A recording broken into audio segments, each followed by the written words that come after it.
I've worked in and around technology for nearly 30 years, and I love it because it's infinitely varied.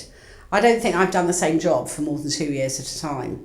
I've worked in the UK, in America, in France. I've done global jobs and European jobs. I've worked in all aspects of technology-enabled change. What I really enjoy is implementing big new change programs which are enabled by technology. And I've been fortunate that I've done that one way or another most of my career. Women are good at IT. Women are good at the technical aspects of IT. Women are good at programming.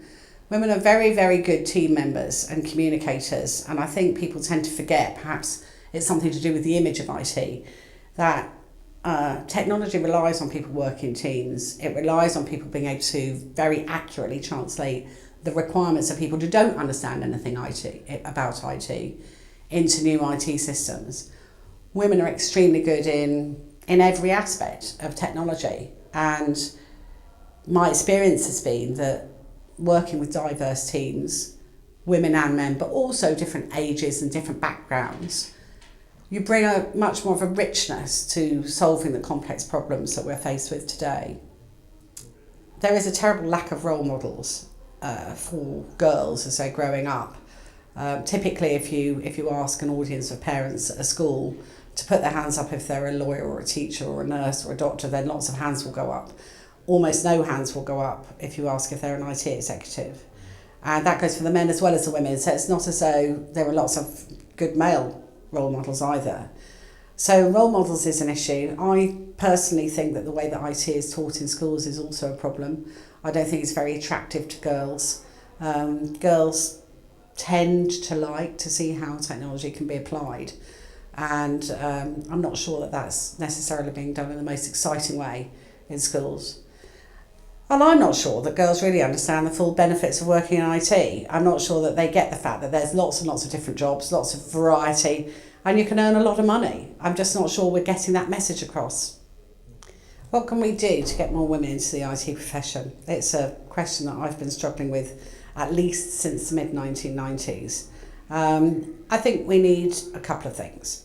I think we need collaboration between different groups, so we don't have lots of small fragmented initiatives, but we have a few big ones.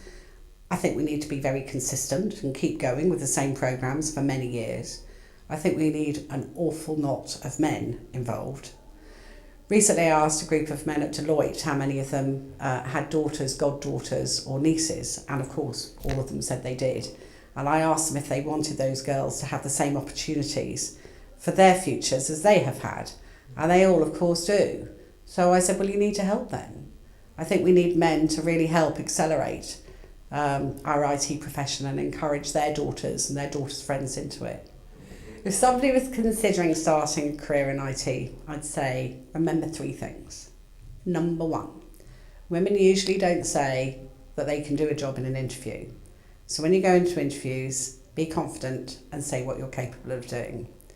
Number 2, women are not very good at remembering the good news or hearing good news, but they're very, very good at hearing criticism and bad news. Remember, business is business. Concentrate on learning and developing, but don't obsess when people criticise you. That's just life. And number 3, remember, to get on in IT or in any profession, you have to sell yourself. Don't just put your head down and do better than you're expected to. Get out there and tell people you're doing a good job. And don't forget to negotiate a good salary increase each year, because that's what the men around you are doing.